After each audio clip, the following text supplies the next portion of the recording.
Hey guys, Fury here, and today we're back for episode 3 of CohesionCraft. Today we're going to do some farming of some resources, and we're also going to go to the Nether, try and find ourselves a Nether fortress, and see if we can make ourselves some Eyes of Ender. First of all, let me show you what I've been doing around the base. Last episode, I did a bunch of base work. It was mostly just updates on it, not too much stuff, but basically I started breeding some wolves. So I have about 3 wolves here for the pink area, and I have 2 red ones. I had about 7, and then 5 of them died whilst I was caving. Got a bunch of new stuff, a bunch of gold, redstone, 2 diamonds, and a bunch of iron. Now I do want to get more and more wolves for eventually when I go back into the caves. I did find a massive cave system, but we're going to go down there and explore the area later on. Let me show you what I've been doing down here. So I have these little mini biomes I'm making. Now I actually destroyed the moss one because I realised it's way too close to the actual pillars that are going to be around the base. So I decided to just break it down, and I'll put mini biomes somewhere else, maybe on a ship or on a floating island, something like that.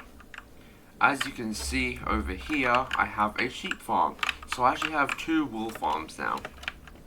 Along with my bamboo farm, I have this wool farm from last episode, which I've now changed to red wool. And just before this episode, I added in a purple one right here. I put some glass so you can actually see the sheep. Now, time to go into the Nether and see if we can find ourselves a fortress. Right, so I've used Spectator to try and find the fortress, and I can hear a blaze, but I'm right above lava, and I also completely forgot to bring a bow. I went through about a diamond pickaxe and 2 iron pickaxes, so I've got 2 spare ones, or even 3 iron pickaxes. Basically, it took me a lot of iron to get here. Oh no. Yeah, no, I'm dying here.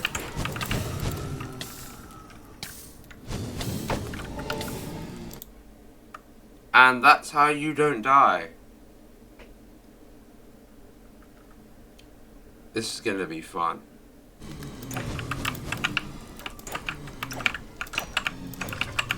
Nether wall. I am actually gonna need this, so we're gonna take a bunch of this, take all of this with us.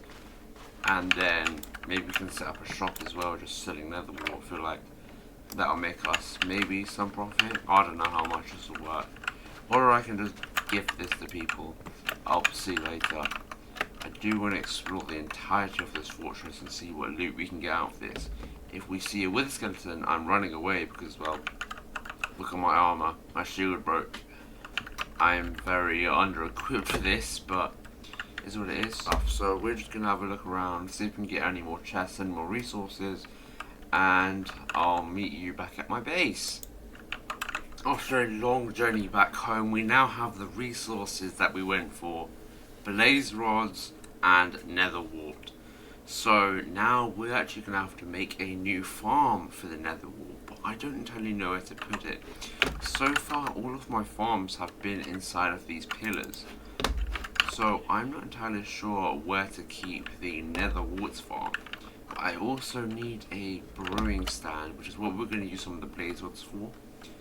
For this farm, I'm thinking this whole area here is just going to go straight across instead of going up like the rest of these areas have. So what we can do is we can expand the area, we can expand our base further backwards, and in one of these areas, instead of just storage and a mini biome, we can make a nether wart farm. So it's time to get expanding. After 9 stacks of blackstone, I've made some decent progress, and I'm now currently sick of doing base stuff. So next episode we're not going to be doing anything to do with the base.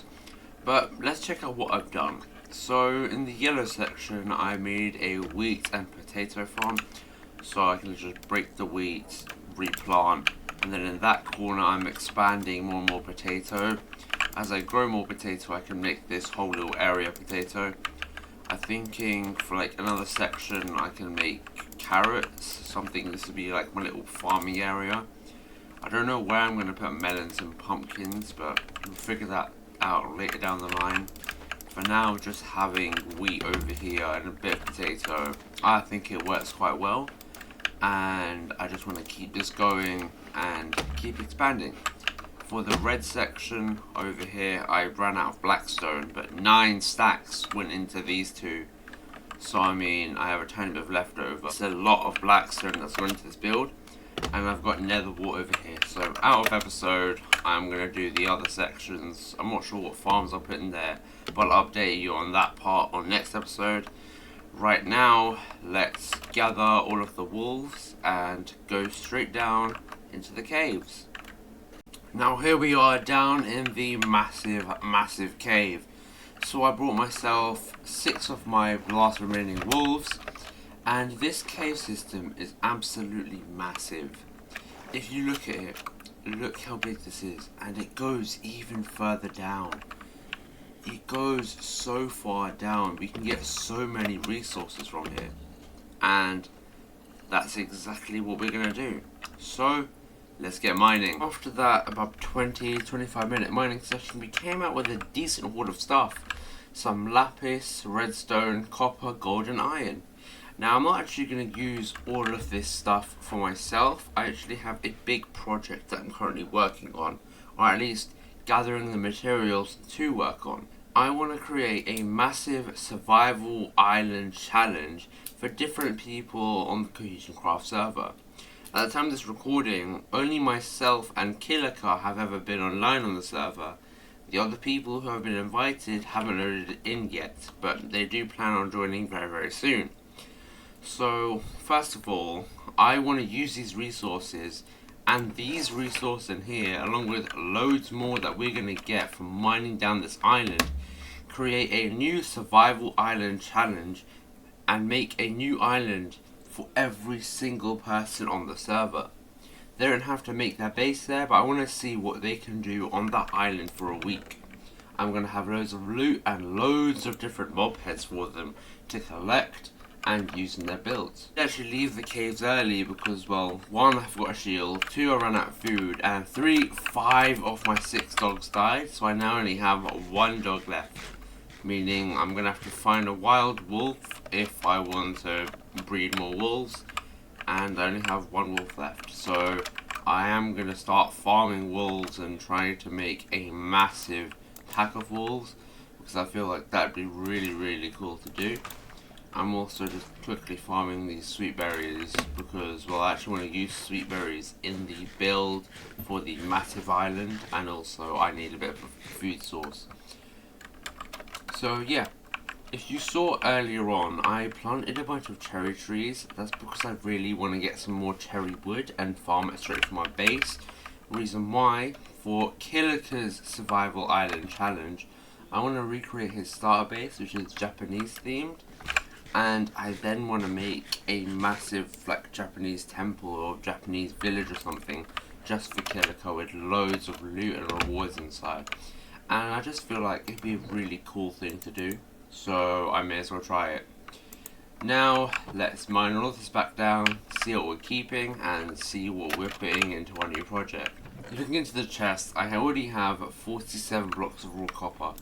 We're going to add all of this in, so we now have 61 blocks there. Now, I don't know what I'm going to do with gold, but the redstone and the lapis we're definitely going to put in here. I am going to keep some lapis, and I have some lapis in storage already. The gold, I'm not 100% sure what I'm going to do with it, purely because I have some ideas for the gold. At the same time, I don't know whether I actually want to go through with them or not.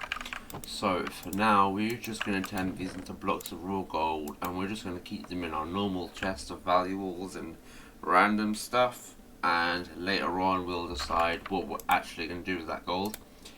Now we just need to smelt the rest of this iron, and this iron we're actually going to take half of this, we're going to keep half here, and then the other half we're going to turn back into raw iron, and then we're going to smelt this too. I also made this mini Mandalorian Gauntlet Starfighter. I now want to make a new version with this white sheep head. Now, when I got this, it says white sheep head, meaning that there must be the possibility of getting purple sheep heads and red sheep heads.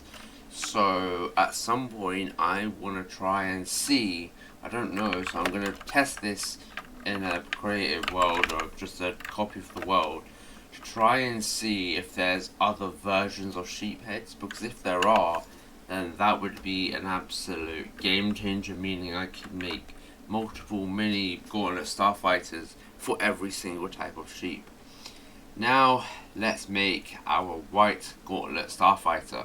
And with our Starfighter basically completed, I did run out of enough glass, but out of episode I will finish that off, and out of episode I will try and finish off the expansion that we started, so we'll have another layer of storage ready to go for next episode.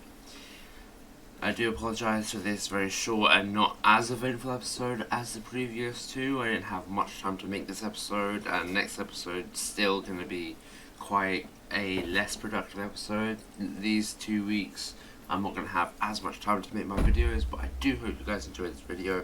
Make sure to like and subscribe, comment down below what you want to see me build next, and I'll see you in the next episode. Peace.